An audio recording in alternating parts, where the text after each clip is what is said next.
synthétique très prochainement. Et c'est donc ce lundi que les travaux de la pose de cette pelouse ont débuté sous le regard impulsif du président de la Ligue de football du Nord Kivu, Eld Vakachuraki. Images et explications à suivre dans ce journal. La question électorale. La centrale électorale vient de lancer la période de retrait, ajout et substitution des candidatures après la clôture dimanche du dépôt des candidatures pour l'élection des gouverneurs des nouvelles provinces. Les différents candidats ont donc la possibilité de compléter leurs différents dossiers. Le processus électoral donc qui bénéficie du soutien du pays de Barack Obama et son émissaire l'a fait savoir ce lundi au cours d'une audience lui accordée par le président de la Chambre basse du Parlement.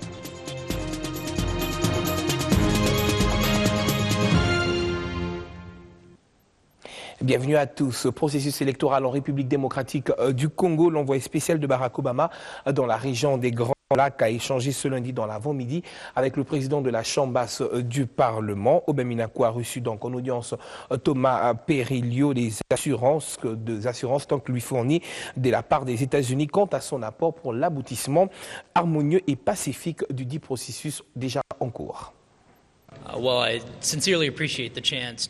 donc nous avons apprécié la discussion que nous avons eue avec le président de l'Assemblée nationale parce que nous estimons que toutes les structures du gouvernement sont essentielles pour essayer de trouver une solution en cette période très importante et cruciale du processus électoral dans ce pays.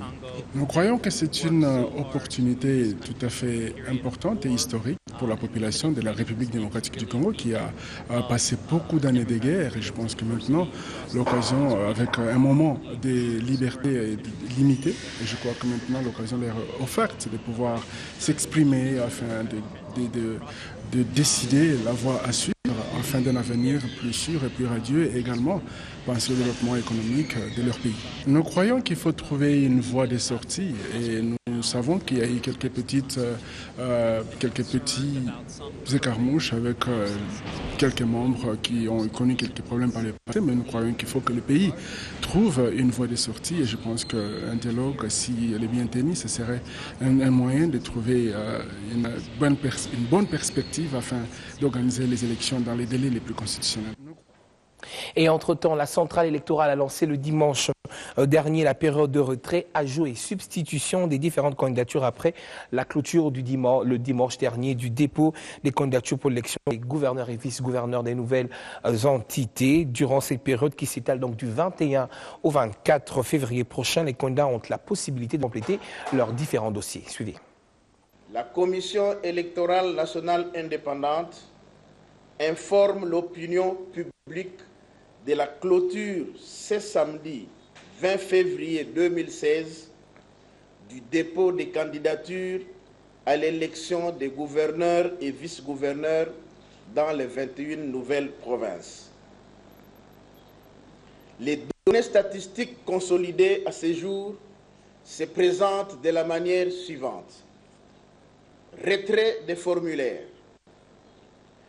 203 formulaires d'inscription des candidatures ont été retirés, dont 81 par les partis politiques, 10 par les regroupements politiques et 212 par les indépendants. Dépôt des candidatures. 135 dossiers déposés, dont 37 par les partis politiques, 18 par les regroupements politiques et 80 par les indépendants. Alors, retour sur le dépôt des candidatures dans la province du Kasaï où la ville de Chikapa, chef-lieu de cette nouvelle entité, s'était transformée en un véritable lieu de mobilisation des regroupements et partis politiques avant la clôture des candidatures. L'on a compté plus ou moins une dizaine de dossiers déposés dans cette circonscription. À quelques heures de la clôture de l'opération de dépôt des candidatures pour les élections des gouverneurs, les panneaux du secrétariat exécutif de la CENI Kasaï affichaient les noms de 2 candidats indépendants. Pendant tout ce temps, aucun mouvement de retrait des formulaires n'était enregistré par les bureaux de réception et traitement des candidatures, ce qui présentait une timidité du côté de la majorité présidentielle et de l'opposition. Mais ce samedi, l'ambiance est devenue tout autre avec l'annonce du ticket de la majorité au pouvoir. Cet engouement de la population, c'est le signe que la population est derrière son chef. Et nous, nous sommes que l'expression de la vision de ces chefs. Voilà pourquoi nous sommes contents de tout ce qui se passe. Toutes les rues de Tchikapa ont vu défiler plusieurs drapeaux des différents partis politiques. C'est là, selon certains, c'est un signal fort pour témoigner les soutiens au Tiki Marc Manyanga et Iber Mbingumvula. Dans les après-midi, l'actuel patron de l'exécutif provincial accompagné d'une foule a déposé sa candidature au BRTC. Au total, 3 candidats dont des indépendants et une de la majorité présidentielle ont clôturé l'opération. Élection toujours, sachez que le bureau de la Commission électorale nationale indépendante a échangé avec 32 chefs des partis politiques de la dynamique de l'opposition. C'était le week-end dernier. La dynamique de l'opposition a donc tenu à faire savoir de son soutien au processus en cours dans un contexte de respect de la Constitution et non le contraire. La CENI a quant à elle fait savoir à ses interlocuteurs des contraintes auxquelles l'organisation des élections fait face en ce moment en sollicitant pour une énième fois l'implication des acteurs politiques pour trouver justement une issue à toutes ces difficultés rencontrées.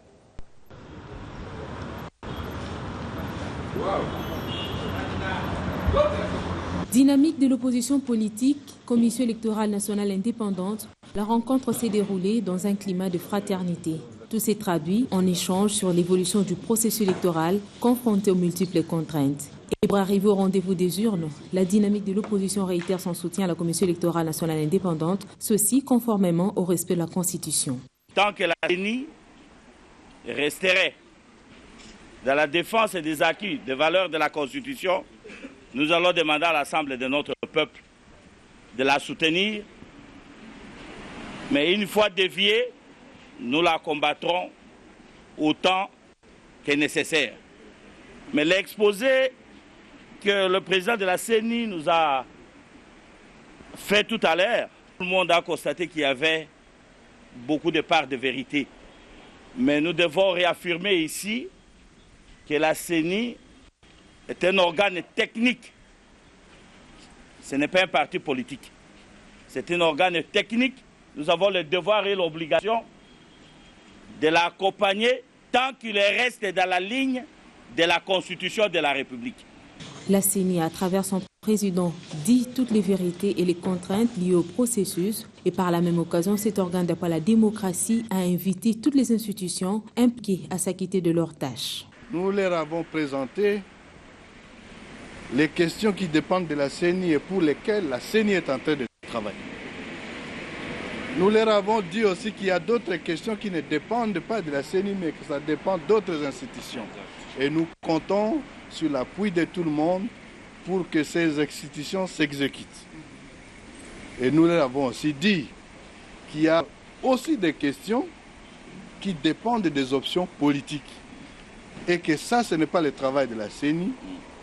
Et nous attendons les voir prendre ces options politiques avec les autres et ça nous permettra d'avancer.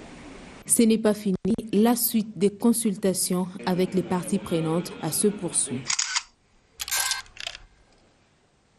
Le bureau de la majorité présidentielle s'est réuni ce lundi pour faire un point sur le consensus autour de la tenue du dialogue inclusif convoqué par le chef de l'État autour de son secrétaire général. La famille politique du chef de l'État a salué le dernier communiqué des 4 organisations internationales et promet son soutien au chef de l'État pour l'aboutissement de son initiative. Le bureau politique de la majorité présidentielle déplore l'inconséquence politique de certains acteurs qui refusent, sans raison valable, de rejoindre la dynamique du consensus national et donnent une interprétation fantaisiste et tendancieuse des articles 75 et 76 qui aboutit en réalité à violer la Constitution. En effet, les articles en question ne demandent pas au président de la République d'abandonner le pouvoir à un président intérimaire, comme le prétendent certains.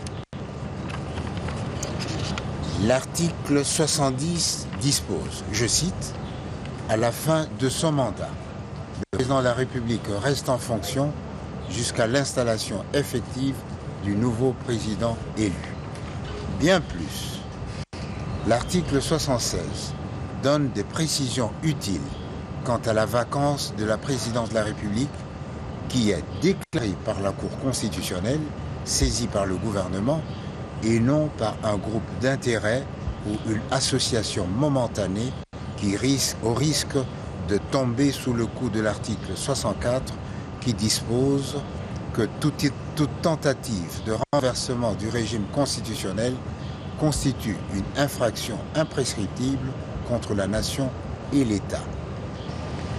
Le bureau politique de la majorité présidentielle saisit cette occasion pour demander à tout acteur politique de privilégier le sort de notre démocratie et de nos populations au détriment de la prétention vaine et anticonstitutionnelle de vouloir gérer le pays sans le mandat du peuple.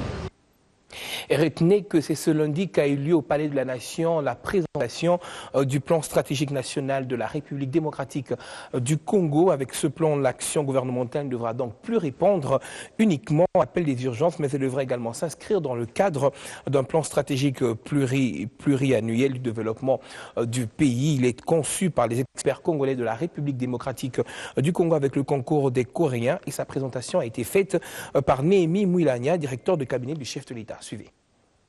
Les plans stratégiques national de développement pour la République démocratique du Congo, dont nous avons l'insigne honneur de porter l'existence à l'attention du public par vos médias interposés.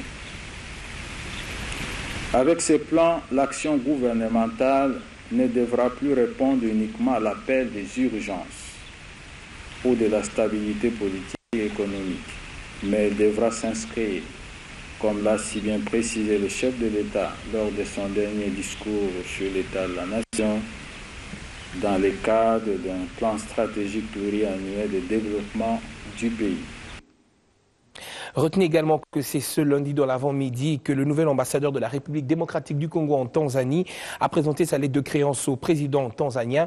Jean-Pierre Mutamba s'est entretenu avec John Muga Magufuli au sujet des questions prioritaires qui lient les deux pays, notamment la stabilité de la sous-région face à la montée du terrorisme islamiste et bien entendu les voies et moyens de renforcer la coopération dans le domaine touristique, à savoir également que la Tanzanie est un pays qui s'appuie sur ses ressources naturelles et la République démocratique du Congo étant également une mine d'or avec sa variété ethnique.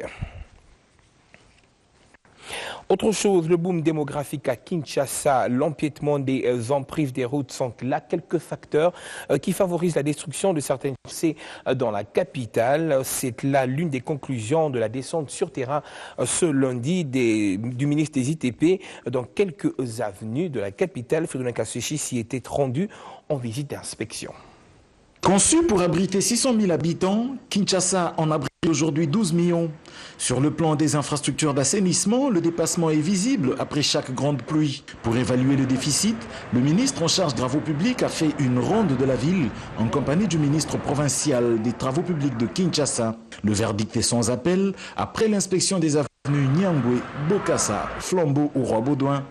Là où l'activité humaine est moindre, les assainissements ne sont pas envahis. À tout ceci s'ajoute l'empiètement des emprises des routes qui obligent les eaux à couler sur la chaussée. C'est une population concentrée, vous vous en doutez bien, environ 450 km² sur les 10 000 km² environ que compte la ville de Kinshasa. Donc on a une densité d'environ 20 000 habitants au kilomètre carré. C'est parmi les villes les plus denses du monde. Et donc, il y a tous ces problèmes de gestion de l'espace, la gestion des déchets, la gestion des ouvrages d'assainissement et les investissements requis pour ce genre de mégapoles devraient être d'au moins $50 par habitant par an en termes d'investissement. Faites le calcul, pour 12 millions d'habitants, on aurait dû avoir besoin de $600 millions américains pour tenir la ville de manière plus ou moins convenable pour être dans les standards de beaucoup de pays africains. Mais là, sous contrôle du ministre des Travaux publics ici présent, qui s'occupe aussi du budget, je ne pense pas que la ville puisse recevoir plus de $50 millions en termes d'investissement. Ces interventions qu'on fait pour les peu de priorités qui ont été ciblées à travers ces différentes comptes qu'on a faites vont avoisiner environ $15 millions américains. Quand je prends l'avenue Beseke, l'avenue Ngouma, je prends cette avenue ici Flambeau, l'avenue Lombo-Makiadi, l'avenue Kabinda, des ouvrages de sites par-ci par-là. Je n'ai même pas encore évoqué les constructions nouvelles telles que l'avenue Passe qui est en train d'être faite complètement, Tout le monde doit donc être acteur pour que le pays arrive à vaincre cet état de choses. Actualité en province, d'abord avec ce drame survenu la nuit dernière au quartier Boutseli dans la ville de Béni. Nous sommes donc là dans la province du Nord Kivu où 2 personnes ont été retrouvées mortes. Les victimes ont été surprises dans leur sommeil par des assaillants qui n'ont pas hésité à les abattre. Il faudrait le dire que c'est là une découverte qui vient accentuer davantage les cas à répétition des meurtres dans la contrée. Et le conseil urbain de la jeunesse, on appelle au sens de responsabilité de toutes les autorités. La correspondance avec Eric Asmou ici. Parmi les victimes figure un pasteur de l'église CPCA, Mwindo Kichungu, résident à Butembo et qui était dans une mission de l'église à Béni. Les assaillants ont surgi dans leur maison et les ont tout simplement exécutés par balle sans emporter des effets. Monsieur Kambale Kichungu est le responsable de la maison visitée. C'était vers 0h30, j'ai écouté une grosse pierre frapper sur la porte. La porte s'est aussitôt cassée, ils m'ont trouvé dans ma chambre, j'ai fait les morts, j'ai pas bougé. Ils sont passés ensuite dans la chambre des enfants. Par après, ils sont sortis à l'extérieur pour aller ouvrir de force une autre porte de l'extérieur où s'est couché les visiteurs. Je les ai attendus dire « Amenez de l'argent, si vous n'en avez pas, nous allons vous tuer ». À partir de là, j'ai beaucoup paniqué, je pas su ce qui s'est passé exactement ensuite. Je me retrouve 10 minutes après, je cherche mon téléphone pour appeler le chef de quartier Ngongolio et c'est bien lui qui a aussi appelé les policiers qui étaient en patrouille.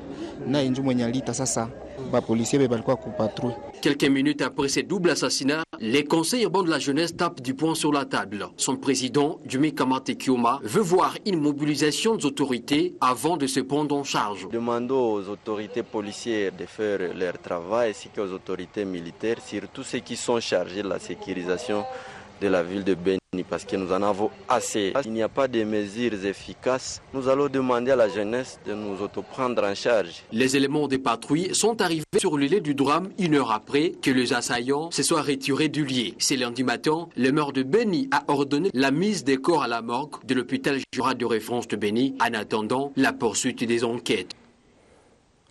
Créée avec comme vocation principale la formation des environnementalistes, l'Université de conservation de la nature et de développement de Kasugo compte déverser dans quelques jours ses tout premiers docteurs spécialisés en médecine humaine. Ils seront donc au total 50 finalistes qui recevront leur diplôme après avoir suivi cette formation qui devra donc contribuer à sauver des vies, non seulement dans la province du Nord Kivu, mais également dans la République démocratique du Congo en général. Patrick Sialoua.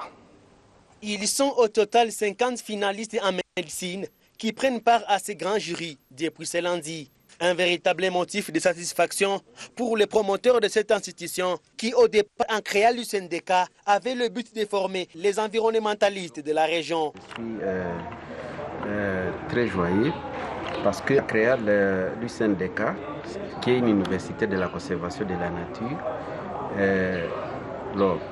selon les études, on ne peut pas faire une bonne conservation sans impliquer le développement. Et le plus souvent, c'est les soins des humains qui contribuent à bien conserver la nature. Donc il faut être en bonne santé pour être un bon conservateur. Les animaux, pour être bien protégés, il faut qu'ils soient en bonne santé. Donc la conservation et la médecine, ils vont vraiment de pair. Alors c'est ici que j'avais pensé qu'un jour, il fallait mettre une faculté de médecine à l'UCNDK.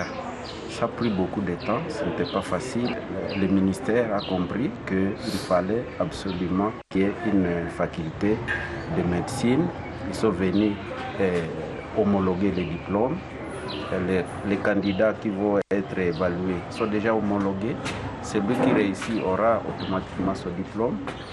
Alors, c'est ainsi qu'aujourd'hui, après 10 ans, maintenant, on aura le premier médecin qui va sortir à l'UCNDK. Pour ces jurys, l'UCNDK a fait recours à des éminents professeurs et docteurs venant des grandes universités du pays, dans l'optique de faire sortir des vrais sauveurs des vies. Rien n'a été laissé ni choisi au hasard. Tout a été fait minutieusement en connaissance des causes. C'est ainsi que, dans son opérationnalisation, le grand jury est composé de 5 différents jurys ou organes qui siégeront indépendamment. Le jury central, c'est-à-dire celui chargé de l'organisation des épreuves à faculté de médecine, ne fera que rassembler les décisions prises au sein de chaque organe du grand jury. Pour chaque jury ou organe dédié à une spécialité de la médecine, je vous informe que des sommités dans chaque domaine ont été identifiées à travers toute la République démocratique du Congo et invités pour présider les séances. D'ici une semaine, parmi ces candidats sortiront des docteurs que l'USNDK jettera sur le marché de l'emploi. Alors, notez que les 10 prochains jours à dater de ce lundi dans la province du Sud-Kivu seront consacrés à la campagne de vaccination contre la méningite. Des différents sites choisis, on retient des écoles, des universités, des églises et quelques centres de santé qui ouvriront donc leurs portes aux personnes concernées dont l'âge varie entre 1 et 29 ans. Et cette campagne vise à lutter contre cette maladie qui a fait, il faudrait le noter, des milliers de morts l'an dernier dans cette partie du pays. Je vous propose ici d'écouter le ministre provincial de la Santé du Sud-Kivu, les gens au téléphone, par Patricia Panzo. Lancement ce lundi dans la province du Sud-Kivu de la campagne de vaccination contre la méningite à Meningokok A. Cette campagne concerne les provinces de l'Est, précisément celles du Nord et Sud-Kivu. Les personnes dont l'âge varie de 1 année à 29 ans sont concernées. Pour la seule province de Sud-Kivu, plus de 4000 personnes sont attendues. Dr Mwanza, ministre provincial de cette province, dresse un bilan de cette maladie. Depuis 2009, on s'est rendu compte que la province du Sud-Kivu, comme la province du Nord-Kivu et l'ancienne province orientale, ces 3 provinces étaient les plus touchées par la méningite à Meningokok A. Et on a dénombré depuis ces années plus de 47 000 cas de méningite à Meningokok A. Et il y a eu à peu près 10% des décès des personnes atteintes. Et 20% ont développé des complications graves liées à cette maladie. Toutes les autorités ont été mises en contribution pour que cela réussisse. Et nous avons mis en place les dispositifs pour gérer une question très problématique liée aux déchets. Parce que vous savez, on va injecter les gens, il y a des seringues, il y a des matériels qu'on va jeter. Mais les précautions ont été prises pour que la campagne se mène très, très bien. Toutes les dispositions ont été prises pour la réussite de la dite campagne. Les sites de vaccination sont installés dans les écoles, les églises, les universités. Le ministre provincial de la Santé affirme que le Menafrivac, ce vaccin contre la méningite, est disponible pour pouvoir sauver des vies de la population. La seule chose que nous disons, ce vaccin, il est efficace et il prévient contre une maladie très mortelle, très contagieuse aussi, et une maladie qui laisse des séquelles très lourdes. Et donc, nous demandons à toute la population du Sud-Kivu, ceux qui sont concernés, de venir se faire vacciner et ceux qui ne sont pas concernés, de pouvoir sensibiliser la population. Notons par ailleurs que cette campagne va durer 10 jours, soit du 23 février au 3 mars.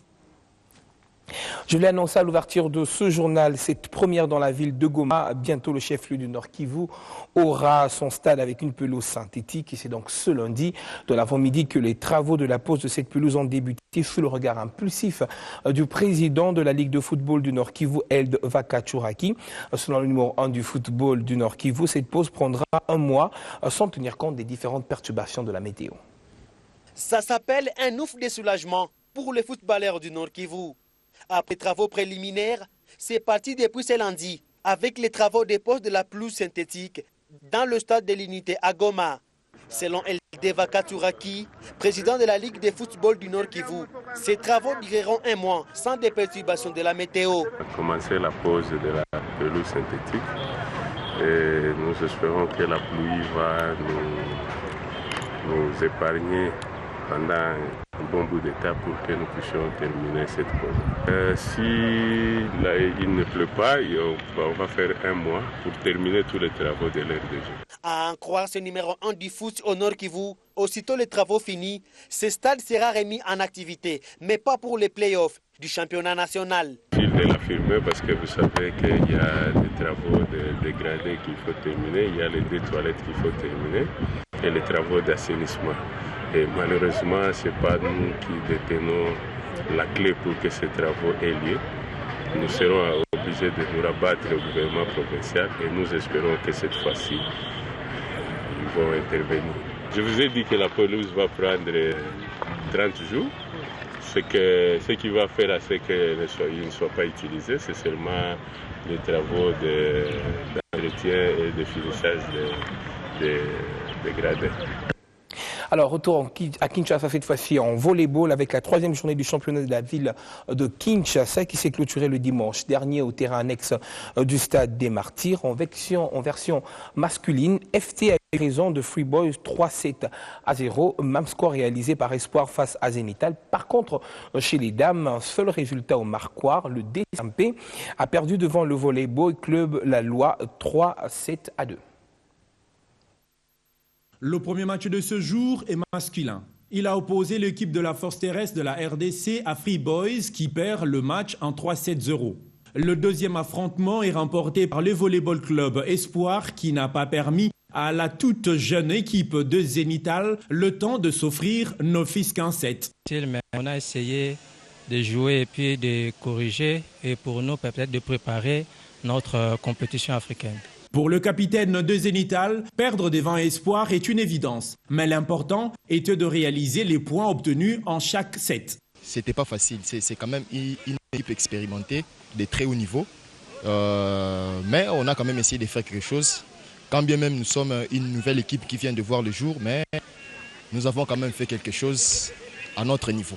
Le fondateur du club, lui, promet de corriger les erreurs en phase retour. C'était une partie pas facile. C'est face au premier de la Ligue. On a donné tout ce qu'on pouvait faire. On a perdu 3-0.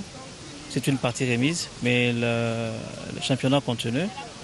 On donne encore beaucoup de chance à cette équipe jeune qui, pour sa première fois, participe à cette phase qualificative.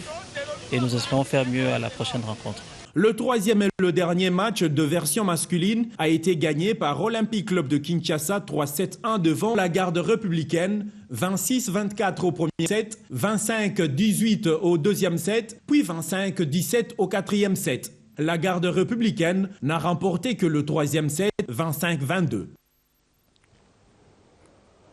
Voilà, mesdames et messieurs, 29 minutes en suffit pour vous donner l'essentiel de l'actualité de ce jour. Merci de votre fidélité au programme de B1 Télévision.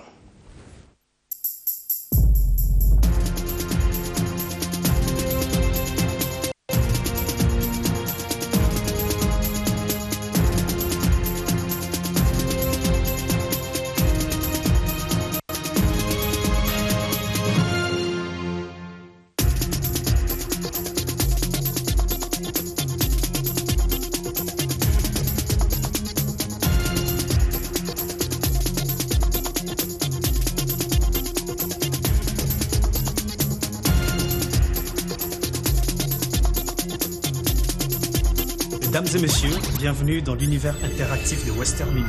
Vous vous demandez sûrement ce que je fais ici. Mesdames et messieurs, bienvenue dans l'univers interactif de Western Union.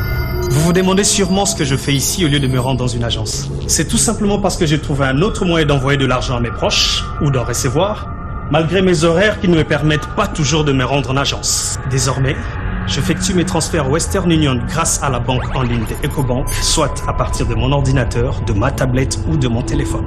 Le service est opérationnel 24 heures sur 24, 7 jours sur 7. J'effectue mes transactions quand je veux à partir de mon compte EcoBank. Plus encore, ce service est très simple et très facile à utiliser. Il vous suffit juste d'avoir un compte bancaire EcoBank et d'avoir une adresse email active.